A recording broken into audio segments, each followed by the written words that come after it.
Beralih ke asuransi bencana, kita tahu ada reasuransi di dalam negeri ini juga yang khusus untuk menangani bencana ini. Tapi faktanya masih banyak juga yang mereasuransikan ke luar negeri. Apalagi kalau kita lihat bencana ini kan sebenarnya tidak sering sekali terjadi begitu Pak. Tapi memang ketika terjadi ini mungkin membutuhkan dana yang Iya, besar.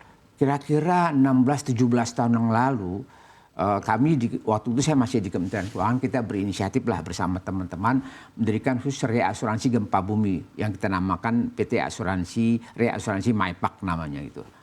Nah ini MAI PARK itu singkatan Perusahaan Asuransi Risiko Khusus untuk gempa bumi.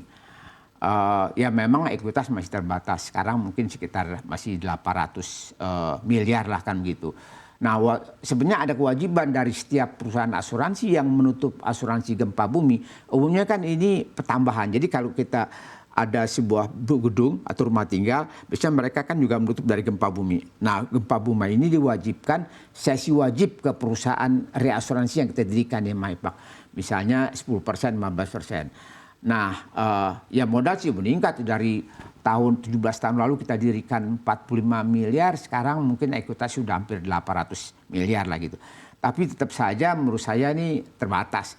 Memang beda loh antara asuransi risiko gempa bumi sama risiko properti kebakaran misalnya. Kalau gempa bumi kan frekuensinya sedikit, tapi sekali kejadian luar biasa. Kalau asuransi kebakaran frekuensinya banyak, tapi kejadian tuh per event nggak terlalu banyak gitu. Sehingga tugas utama dari perusahaan reasuransi gempa bumi ini yang kita set up ini adalah dia katakanlah punya cadangan yang cukup besar, kemudian juga melakukan penelitian di setiap daerah bagaimana katakanlah kalau terjadi gempa bumi di setiap wilayah risikonya kayak apa gitu. Jadi ini sebuah perusahaan reasuransi kita menjadikan pendidikan untuk asuransi gempa bumi, sekaligus juga ingin memiliki perusahaan reasuransi khusus gempa bumi. Jika kalau terjadi apa-apa bisa cepat. Tapi harus diakui memang risiko gempa bumi sebagian besar masih dilempar keluar karena keterbatasan kapasitas ini. Gitu. Baik, Bapak kalau melihat volatilitas yang ada di 2025 ini, hingga akhir 2025, Bapak menilai produk asuransi apa yang mungkin bisa menjadi harapan untuk sektor perasuransian ini? Apalagi kita juga dengar di asuransi unit link ini kan pertumbuhannya juga masih terganjal karena kasus-kasus yang akhirnya mengurangi trust dari masyarakat. Di asuransi pendidikan juga katanya terlalu banyak klaim saat ini. Saya melihat begini, saya sih optimis saja ya. 2025 ini ekonomi kita tetap tumbuh gitu. Jadi memang pertumbuhan asuransi ini sejalan dengan pertumbuhan perekonomian. Kalau pertumbuhan ekonominya positif bagus, dia akan tumbuh secara bagus. Nah produk-produk yang kita harapkan bisa tumbuh tentunya yang katakanlah kita masih punya potensi, misalnya asuransi cyber, ya kan.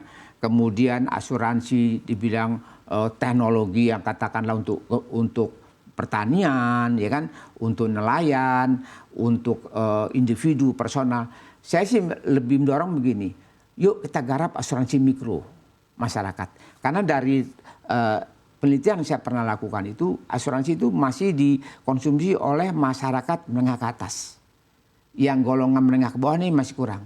Jadi kita harus memperkenalkan produk asuransi kepada golongan ekonomi bawah ini, itu produk asuransi mikro yang uang pertanggungannya kecil-kecil aja gitu. Misalnya ya buat kalau keluarga sakit kan sakit itu ditanggung BPJS barangkali. Tapi kan di kita punya habit kalau ke rumah sakit itu keluarga nungguin kan gitu. Dikasih cash plan lah 2 juta, 2,5 juta, asuransi kendaraan, orang naik kendaraan pakai ojol kayak Gojek gitu kan ada asuransinya gitu. Jadi asuransi mikro menurut saya potensi.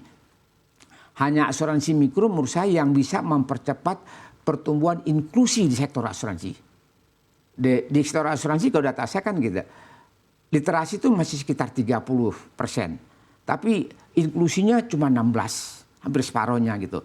Artinya gitu, banyak masyarakat yang sudah tahu asuransi misalnya 30%, tapi untuk membeli itu ya keterbatasan ekonomi, juga supply dari perusahaan reasuransi itu masih terbatas gitu. Karena kan belum bisa menyangkau seluruh daerah, keterbatasan modal sehingga infrastruktur, teknologi, katakanlah itu digitalisasi kurang dilakukan oleh perusahaan asuransi.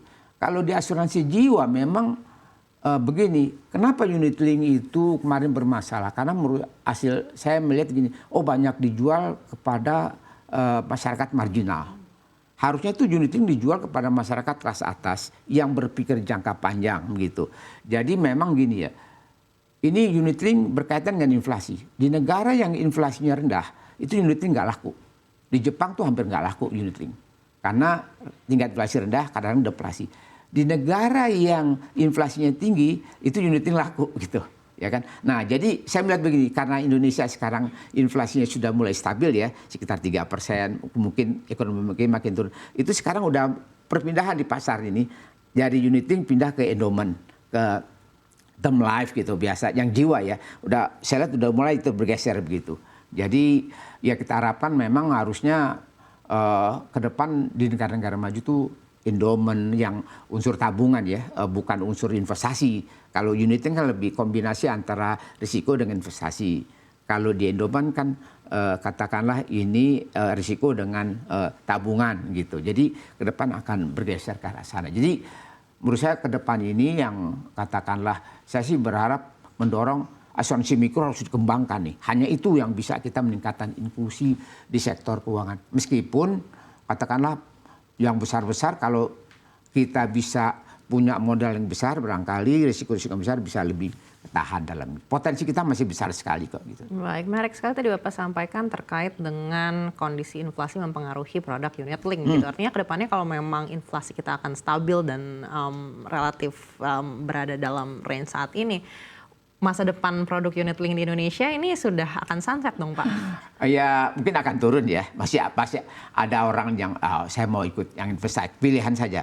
Mau unit link, ada investasi. Kalau mereka percaya gitu kepada investasi. Kan ya banyak orang kecewa. Aduh kok risiko, kok ini ya nilai unit link saya turun. Ya karena umumnya kan yang unit link ditaruh di pasar modal. Pasar modal kan itu kan up and down, hasil investasi kan masih turun naik kan gitu, belum stabil. Sehingga harus berpikir jangka panjang. Misalnya orang yang berpikir, oh beli unit link itu buat 5 tahun, 10 tahun.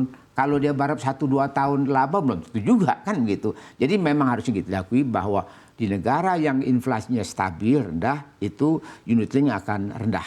Lebih kepada orang beli asuransi endowment buat 10 tahun, 15 tahun. Bahkan kalau di Eropa itu yang saya tahu, orang tuh beli asuransi buat 30 tahun gitu loh.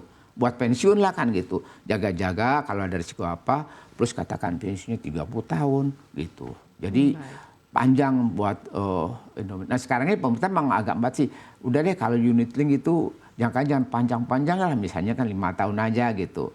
Ya tapi kan upaya-upaya ya supaya mendorong penjualan unit ini kepada menengah ke atas lah. Yang punya tabungan, yang berpikir jangka panjang gitu.